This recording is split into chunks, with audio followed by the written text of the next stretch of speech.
the sum of a sequence, okay? So if we have a finite sequence, finite meaning a set number like 2, 4, 6, 8, then the series would be 2 plus 4 plus 6 plus 8. Get it? This guy is finite. Finite meaning it has a set number. It quits, it cuts off.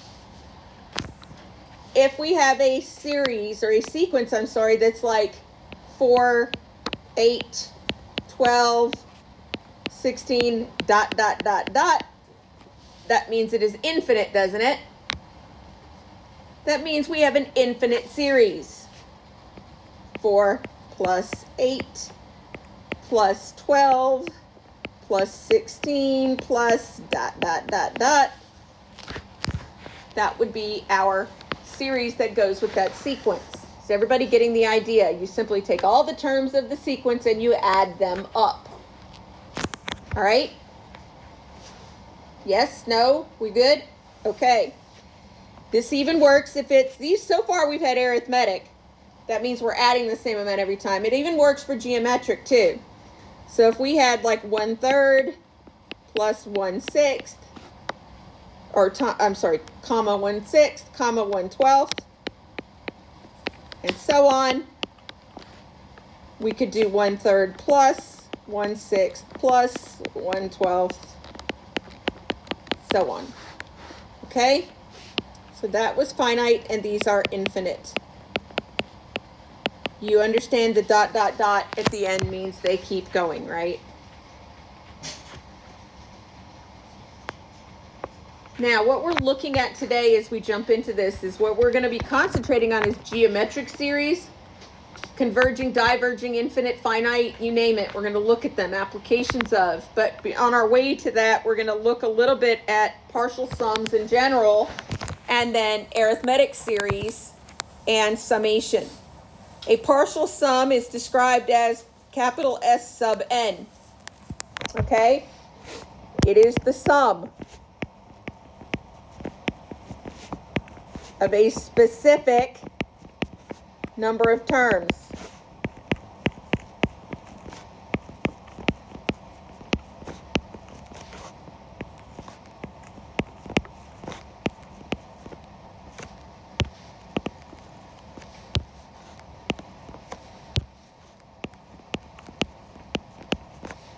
Okay? Specific number. You know what that specific number is? N. So if we have S sub 6, it means we want to add the first 6 terms. All right? In other words, this means that. Get it? Now,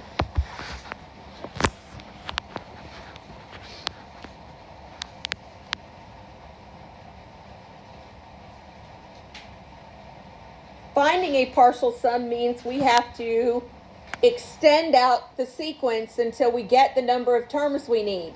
This says find S sub 7. So how many terms are we adding up? 7. N is 7 in this case.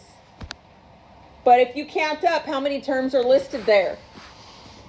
Just 5, aren't there? So we have to figure out what the next 2 terms in the sequence are, don't we? So to do that, first thing we got to figure out is it arithmetic or is it geometric? Are we adding something or multiplying something to go from term to term to term? How do we go from 2 to 6, from 6 to 10, from 10 to 14, and so on? Add 4. So we are adding 4 each time. Plus 4, which means to continue it on, we need to add 4, don't we? So what are the next 2 terms in this sequence going to be? 18 plus 4 is 22, plus another 4 is 26. So to find S sub 7, we need to add 2 plus 6 plus 10 plus 14 plus 18 plus 22 plus 26.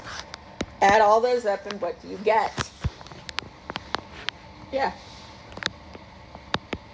So the seventh partial sum of that sequence is 98. Doesn't seem like it's really hard, does it? Guess what? It's not. You just need to find the number of terms that you need and add them up. So, look at number 2. Again, we only have 5 terms. We need how many? 8. We need 8 terms. N is 8. So we've got to figure out what D is, if it's multiplying or adding. What are we doing every time here? Okay, so we're doing times -2 times -2. So now we have to do that how many more times? Okay, so find the next 3 terms in that sequence.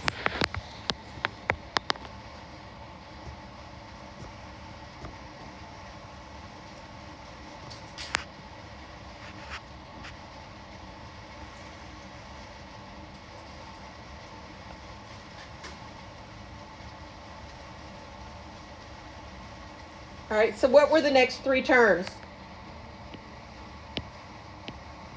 -32, and then what?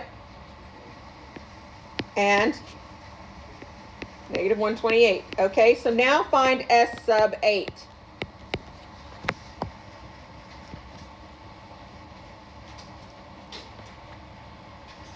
You're just adding them up, aren't you?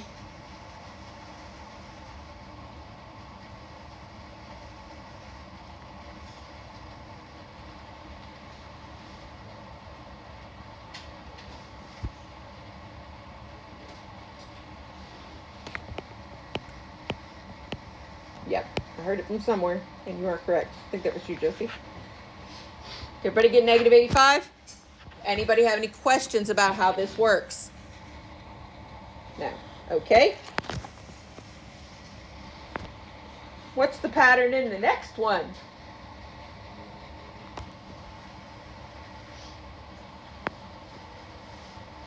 It's a very famous sequence. Yep, it's the Fibonacci sequence. Yep. Jesse knows it. I always know math team kids, because math team kids usually know it. So, 1 plus 1 gives me 2. 1 plus 2 gives me 3. See it now? 2 plus 3 is 3, and 5 gives me 8. So, find the next however many terms you need. There's 6 there, so you need 4 more, don't you? And figure out what S sub 10 is.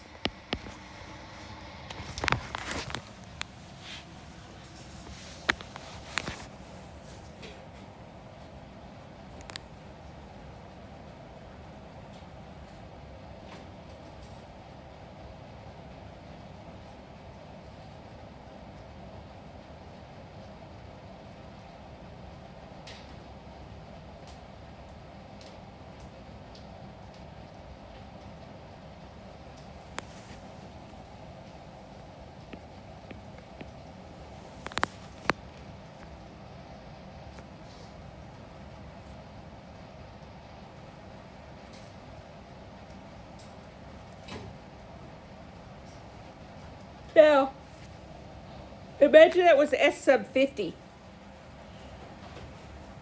We're going to find out later how we can avoid having to list every single element of the sequence to find the sum if it's big, okay? There's a couple different ways we'll be able to do it. And I'm going to teach you both ways. The easy way, the long way, the shortcut way. You're going to love the shortcut way. It's actually pretty cool. All right. Everybody get 143? Okay, so is it going to bother anybody if it's got fractions in it? Seriously, guys, you've got a calculator that will do fractions for you. Why would this bother you? I'm not in the business of having to teach you how to do fractions. I'm in the business of teaching you how to do this. So, what's going on here? Is this geometric or arithmetic? Arithmetic means we're adding the same amount every time. Geometric means we're multiplying by some amount to go from.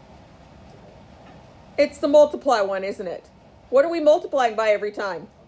1/3. Okay, so that would be 1/3 times 1/3 times 1/3 and so on. I want you to find S sub 3. We didn't even have to know that, did we? And just add them up in your calculator. And leave it as a fraction. No decimals. It starts as a fraction, it stays as a fraction.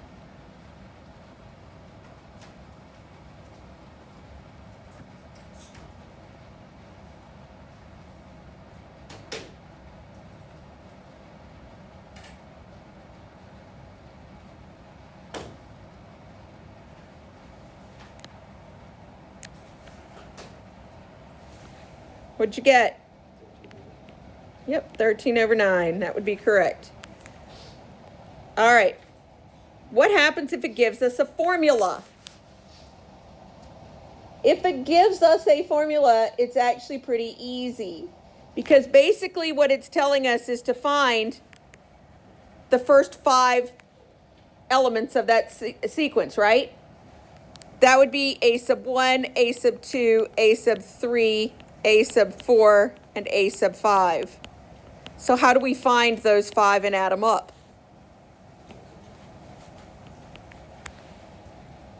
We've got a formula here. We just plug in, starting at 1, plug in successive numbers. What do we get when we plug 1 in?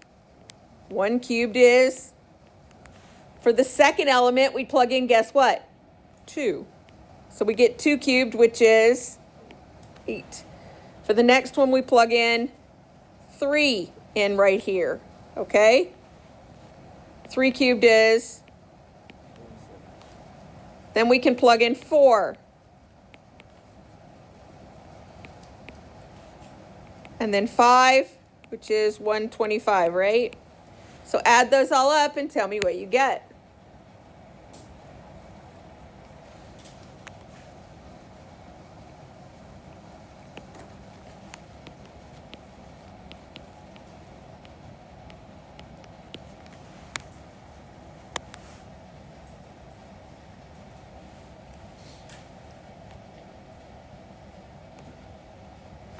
So I want you to try 6. Find S sub 4 in number 6.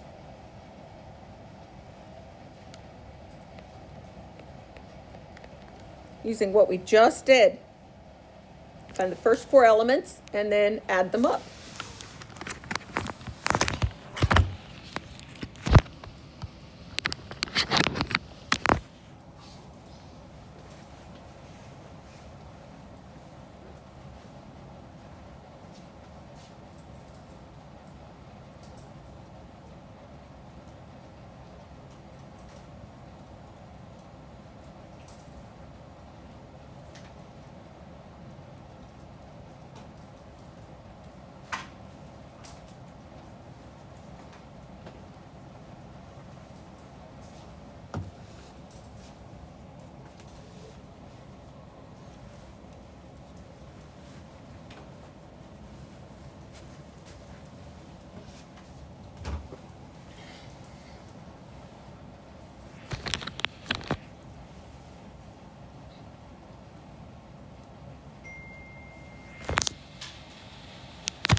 And check your answer, please.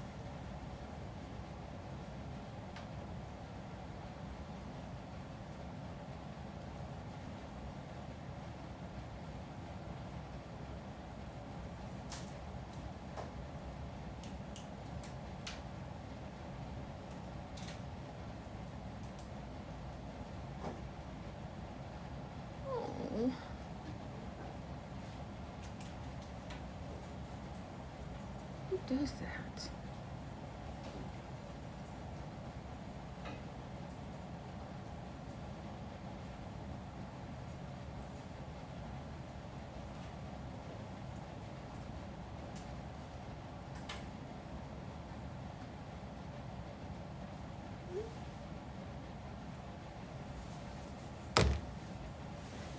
People suck.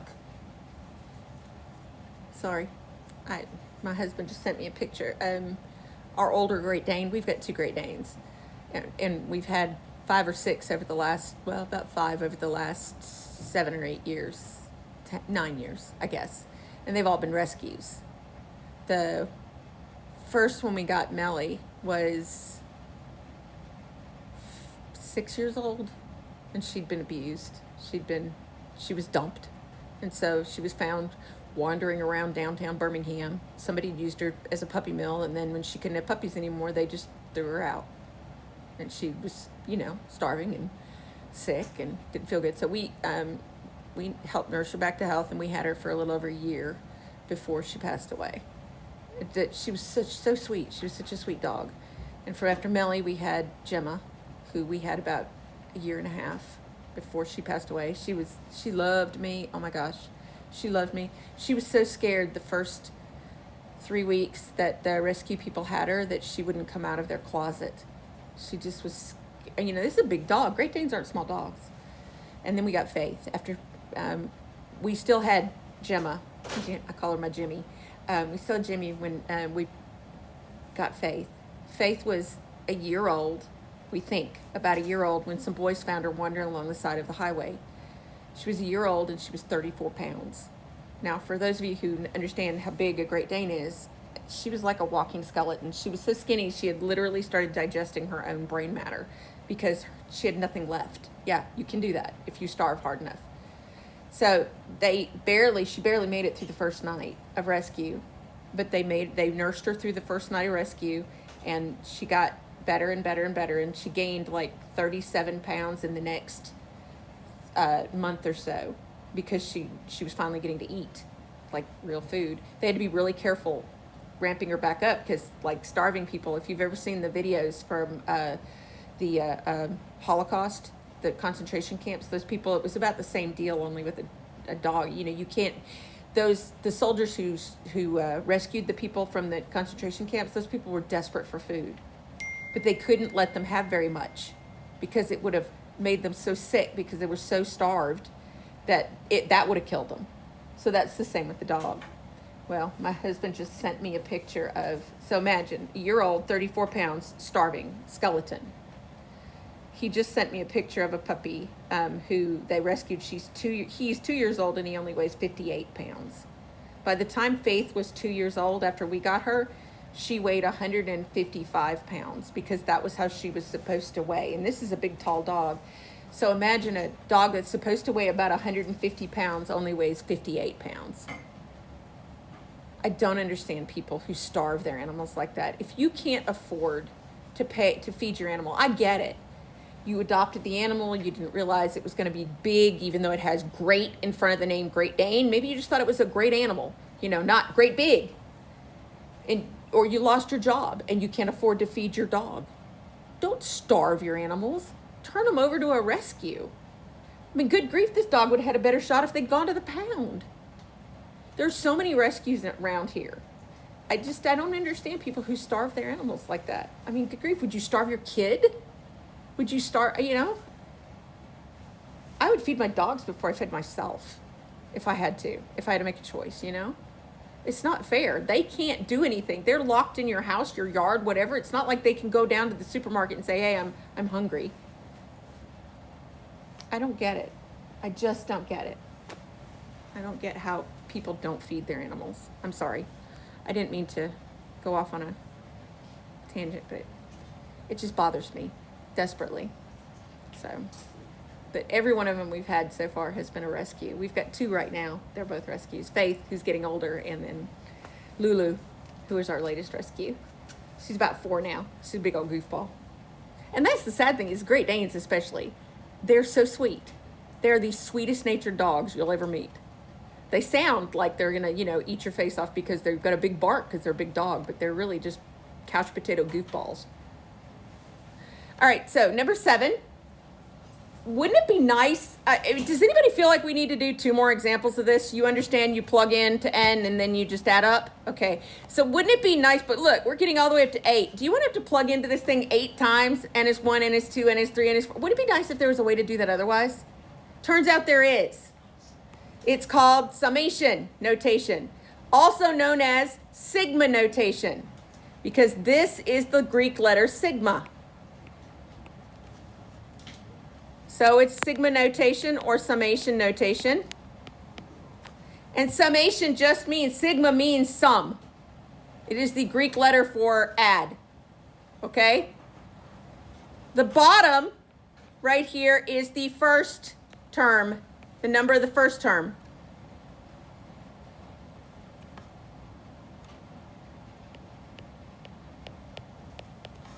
And this is the last, the one on the top is the last term number.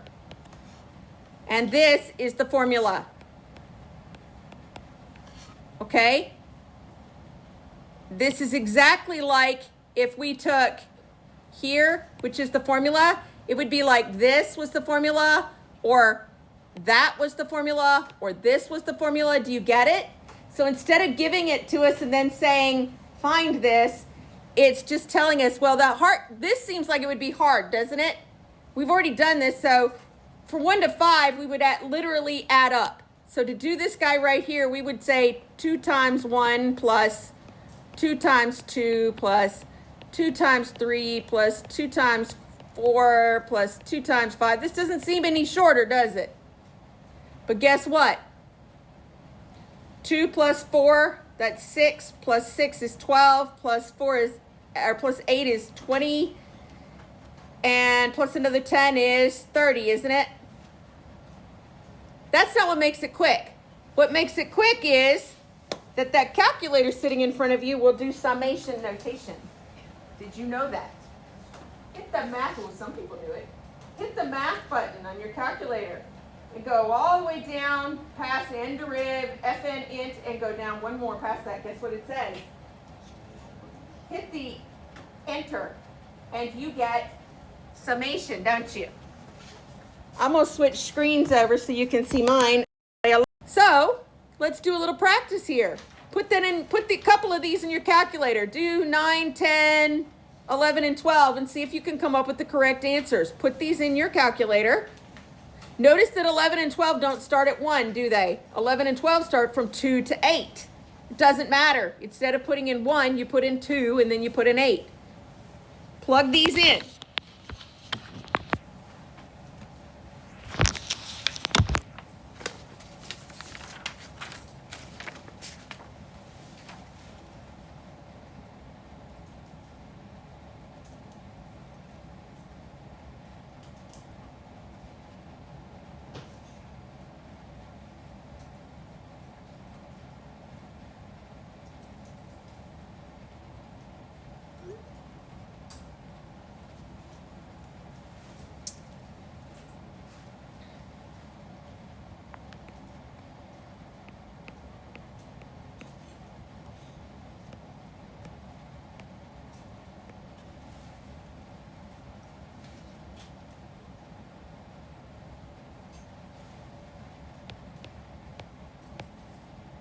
Make sure you can put these in and get the correct answers, okay?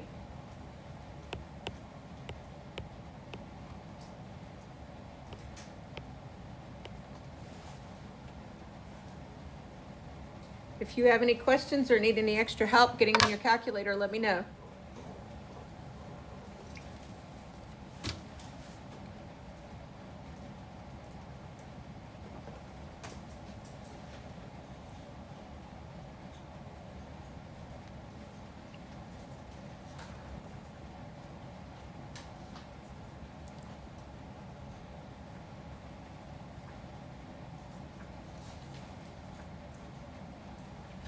I always like doing this unit after trig because it's like a breath of fresh air. You're like, oh God, I can do something. I can do this stuff. Yay! Bring on that A on that test, right? Where's the hard part? It always comes. Yeah, what if you get like absurdly difficult? In this unit, I don't think you could really define it as being absurdly difficult. Every unit starts like this. So I think they said like the next page is going to be like a 5 note. No, it really won't. All right, so is everybody good with this? Anybody have any questions? You getting the answers even like with 12? Yeah? Pretty good? Doing okay? Okay. So, let's move into arithmetic series. Oh, this must be where it gets hard then. No, not necessarily. I'm actually going to show you the hard way, and then I'm going to give you an easy way to do it based on what we've already learned. So see, I'm being nice. Arithmetic series, which is, of course, the sum of an arithmetic sequence.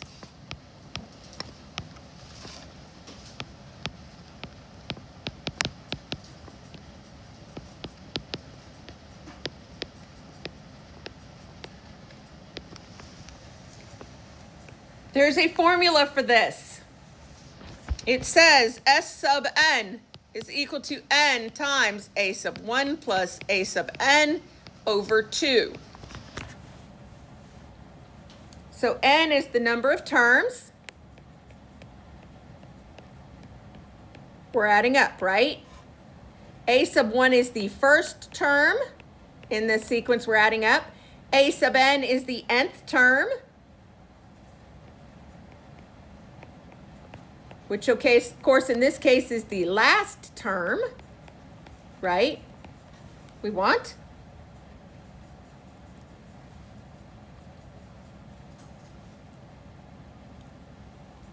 And we're going to do this the hard way, and then I'm going to show you the easy way to do it, all right? Is that fair?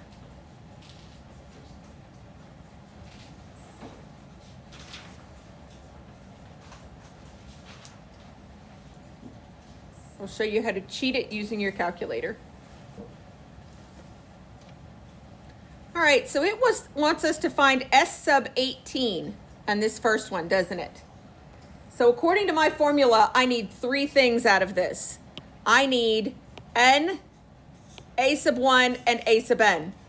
So I need those 3 things. N is easy enough because n is right here, isn't it? So n is 18. A sub 1 is always pretty easy too because a sub 1 is just the first term, isn't it? So this right here is a sub 1. The problem is I don't have a sub n. So I need to find a sub n. A sub n, there is a formula for it. You learned this in Algebra 1 and then in Algebra 2. A sub n is d times n minus 1 plus a sub 1. I want to explain what this means. D is the common difference. Does everybody remember that from Algebra 1 and Algebra 2? It's the common difference. It means what are you adding between each term? That's what D is. The number you add between terms. So let's look at this sequence right here. This sequence goes from 7 to 10, from 10 to 13, from 13 to 16, and so on. What is my common difference here? 3. Why is it called a difference? Because difference is subtraction. It's because the way you find it is you take this term and you subtract the term just before it. And you get the same number, don't you? As if you took this term and subtracted that one. Common difference. That's how you find it. So D is 3 in this case.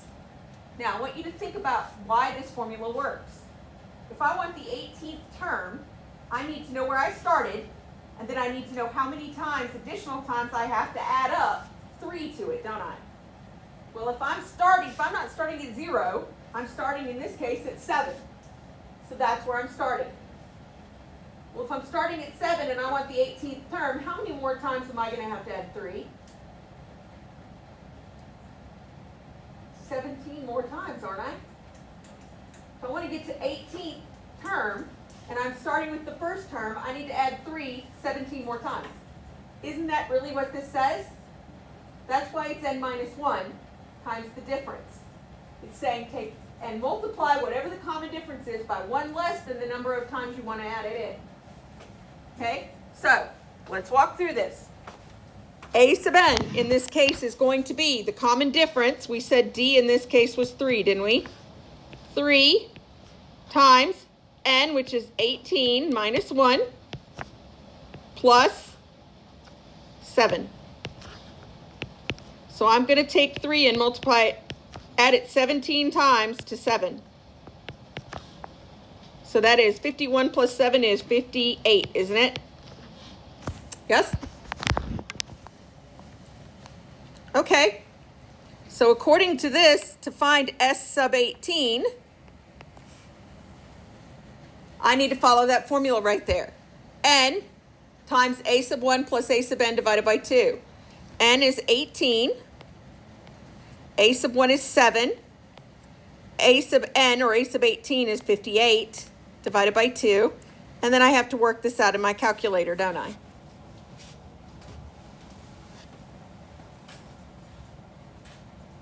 This is the long way to do these problems. Add 7 and 58, divide by 2, and then multiply by 18. What do you get? 585. Okay.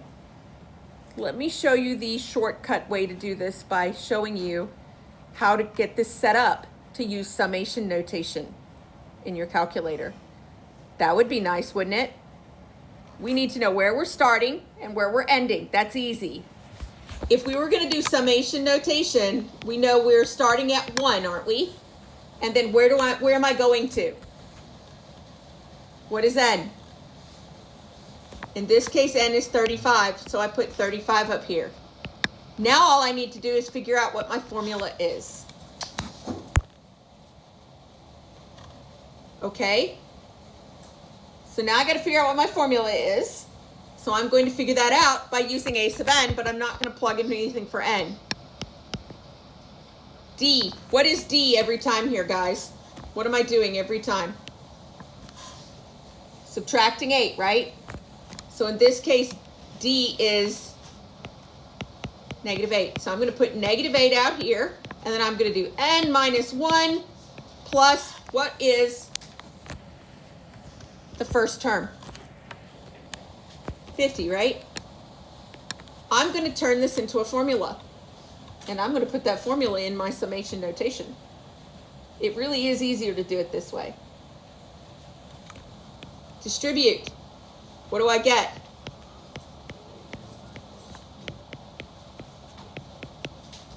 Which means it's -8n plus what? That right there goes right here. So I'm going to take that and I'm going to put it up here. -8n plus 58. And then I'm going to use summation notation on my calculator.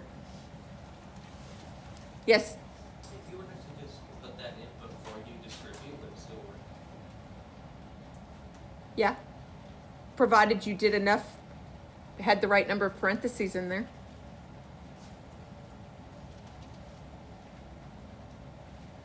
Now, if you screw up parentheses, then you're going to get an error message and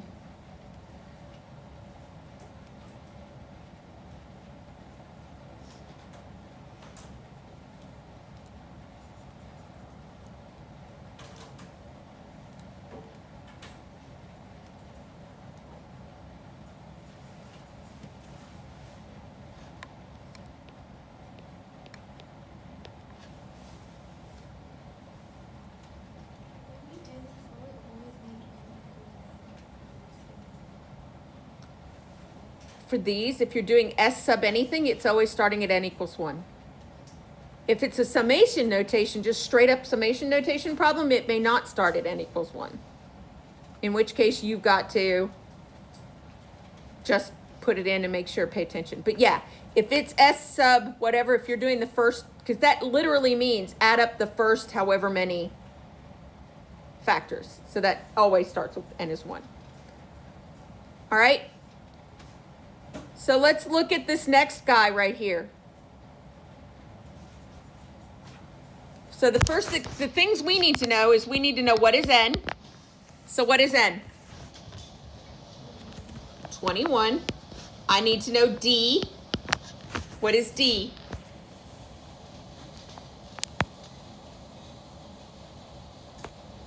Guys, if you can't figure it out in your head, use your calculator to figure it out. And I gave you the hint earlier. I said take the second term and subtract the first term from it. So -1.5 minus -4 is what?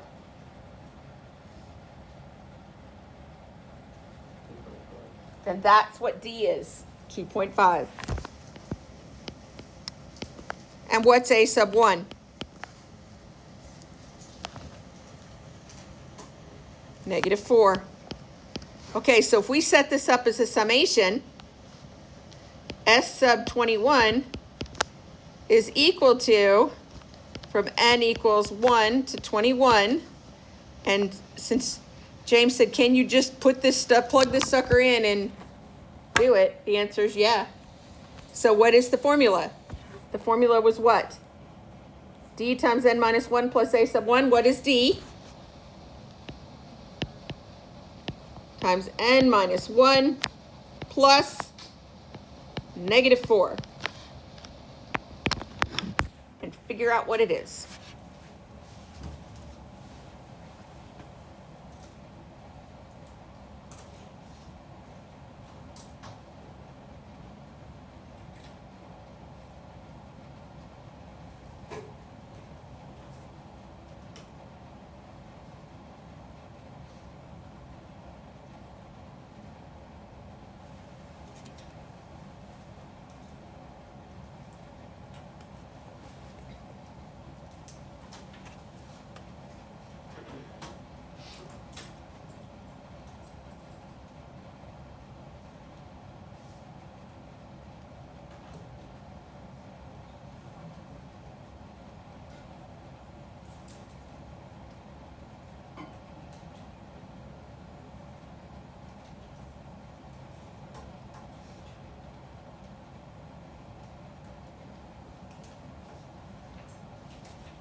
So what'd you get?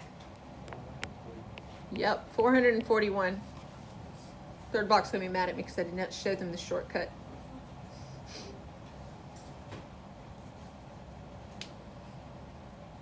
I wasn't even thinking about it until after I'd finished giving notes to them, and I was like, you know, you could really kind of do this as a shortcut using summation notation. Did everybody manage to get it to 441? Do I need to switch over? Here. If it's fractions, you've got a calculator that does fractions as well, don't you? So just put stuff in where you need to as a fraction. Right here. Plus what? B times n plus 1, n minus 1 plus A sub 1. What is A sub 1? This is the first term. Yep. And this is your common difference, right? Okay. Anybody have any questions? If it's summation, you just literally go to the summation button on your calculator, okay? So let's talk applications. Can we do this according to applications? The answer is yeah, we can use the same method for applications. We just need to come up with what the formula is, what A sub 1 is, and what n is, right? And what the common difference is. So Michaela is training for a marathon. She ran 2.4 miles the first day. So what is that telling me? A sub 1 is 2.4. 2.55 miles the second day. So between those first two statements, what is it telling me? It's giving me the ability to find the common difference, isn't it? So how would I find the common difference? 2.55 minus 2.4, which is 0.15, isn't it? And then it says 2.7 miles on the third day. If this pattern continues, find the total distance. That means sum it up after what? What is the 60 days telling me? Yeah, S sub 60, or n is 60. So we want to find S sub 60, which if we want to put it in summation notation format, we're going from n is 1 to 60. And then we're going to plug in and find our formula, aren't we? What's our formula going to be? D is what?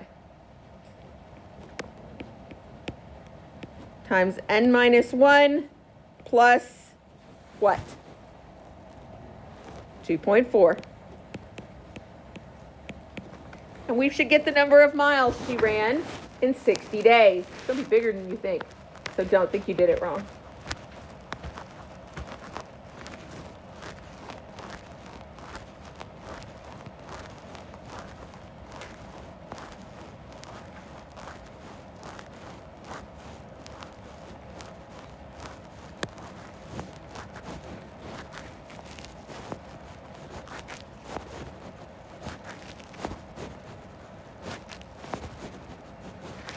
So how many miles did she run total?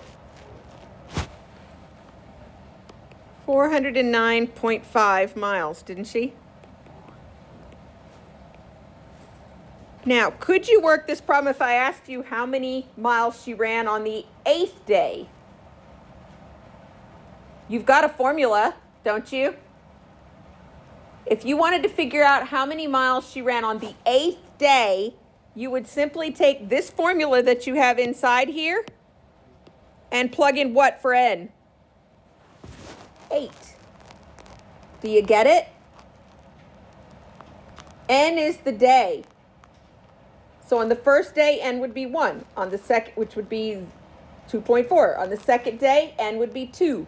So if you wanted to know how many miles she ran on any individual day, you simply plug that day number in for n in the formula. If you want the total she's run up to that point, then you plug it into summation. Do you understand the difference between an individual day and then the sum of the days? Summation is only for the sum of everything up to that point. If you wanted to find how much she ran between the 5th and the 10th day, your summation would start at 5 and end at 10 for this amount. Okay? So let's look at number 12. Tickets for a concert opened up for sale online. Number of people that purchased the tickets in each first 4 minutes is shown. So in minute 1, 35, minute 2, 43, 3, the sum was 51, and 4, 59 people had bought already, and so on. It says the concert venue can hold 75,000 people. Find the number of tickets left after the first 2 hours. So the first problem is that this is in minutes and this is so how many minutes are in 2 hours? So 120 minutes. So I want to find S sub what? 120. So that's going to be the sum from n equals 1 to what? 120. And now I have to figure out what the formula looks like, don't I? So how far is it from here to here? I'm adding 8 every time, aren't I? So 8 times n minus 1 plus what? Desiree's got it. Nick, what would I put? Plus what?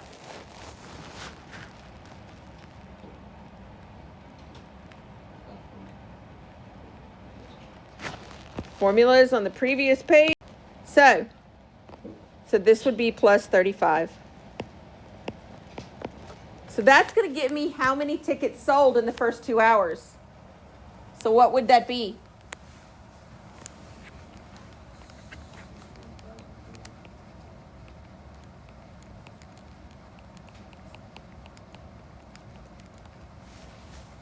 However, guys, if you stop there, this was an ACT question. If you stop there, you're missing this question. Because what did the question ask you? How many tickets are left? That's how many tickets were sold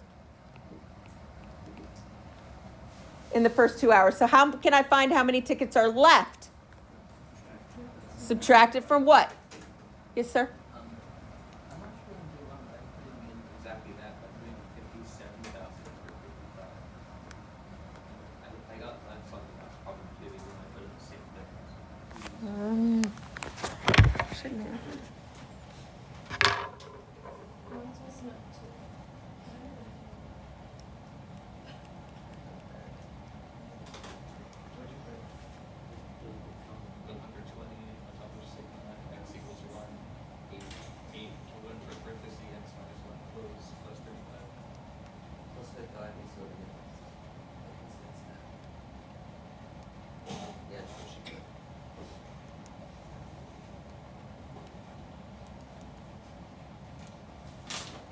I get 61,320.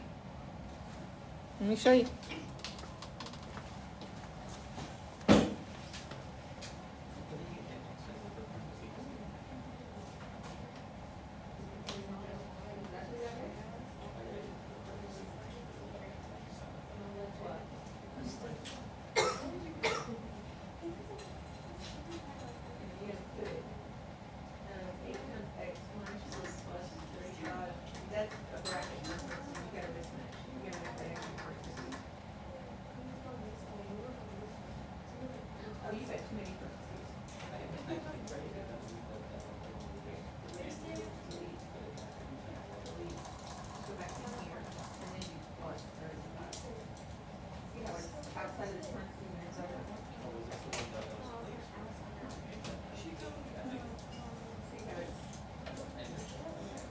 Good now?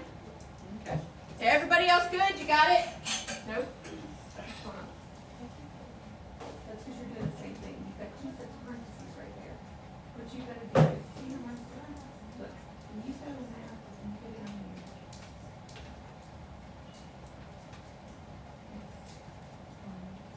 Up here. In this case, what do we do? Like 120? All right. Go 8. Open the parentheses. X minus 1. Close the parentheses and then add. And then add. You're closing two sets of parentheses and then opening and trying to close the bracket and it's screwing it all up. It's like, I don't understand what you just did. So the plus goes in, when you close your first set, then you do the add the a sub 1. And then it's already, then you can close it again. It's already closed for you. Right? Mm-hmm. All right. So are we all good with our calculators? So we said we are going to find what tickets left, we need to take the 75,000 that we know are available and subtract what's been sold, right? So what do we get? How many tickets were left? 13,000 what? 680?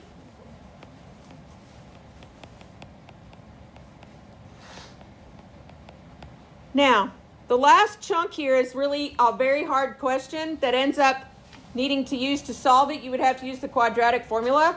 You don't want to do that. So would you like me to show you how you could do this an easier way? It's trial and error, but it'll get you the right answer. Okay? We've got a row that has 200 bricks in it. So we're starting with a row of bricks that's got 200 here. The next row of bricks, it's decreasing every time, isn't it? 4 fewer bricks means 196 and so on, right? Now what it's wanting is to figure out when have you used 3,000 bricks. Okay? That's what the question says, is what row are you on when you get to having used 3,000 bricks?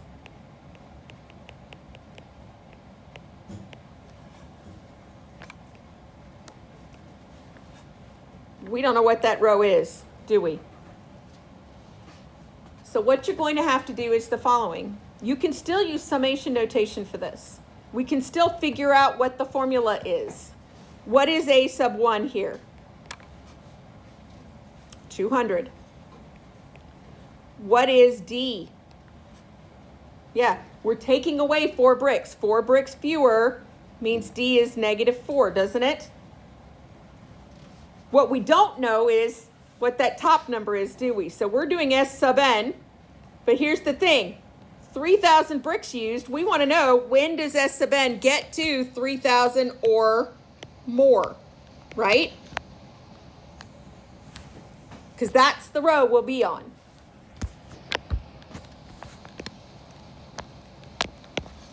So S sub n is equal to the sum from n equals 1 to something we don't know. This is the number we're going to have to play with. Does that make sense? And then we need to put in our formula. So what is our formula going to be here? -4 times plus. So what you're going to do, does everybody understand this, is you're going to guess and test by plugging different numbers in there. Now, do we think it's going to be to 3,000 bricks by 4 or 5? No. So maybe start with like 10. So plug this in, hit math. You can do this, math. Go all the way down. We're going to do summation. I'm going to do 10 and I'm going to come out here and I'm going to say this is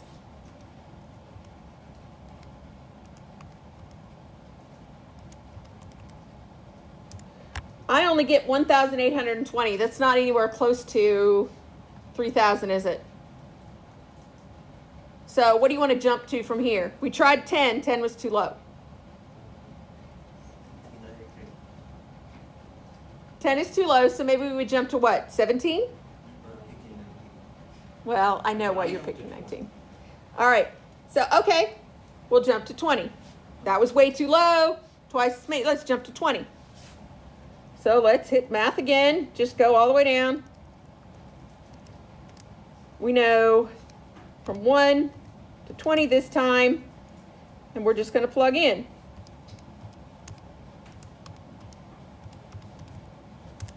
Ooh, it's slightly too many. So maybe we need to try what? 18. Okay, so we tried 20, 20 was too high. Try 18. But do you see how this is still faster than having to work the quadratic formula? Anybody want to do the quadratic formula today?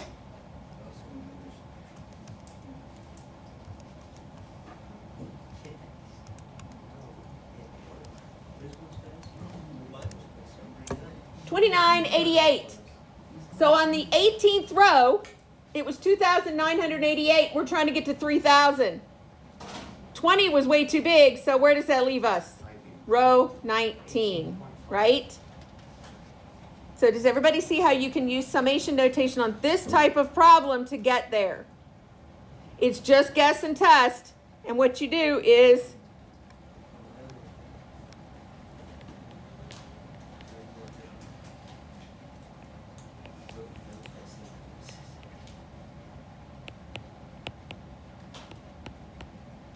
the 19th row. All right? So is everybody comfortable using your calculator for this? This is a very calculator heavy assignment, isn't it? Yes, ma'am. My scientific calculator I mean, The one you borrowed from me broke? no, the one I had before, the older one. Oh, okay. Mine, they broke a while ago. There is an app that you can get on your, the same app that I use on my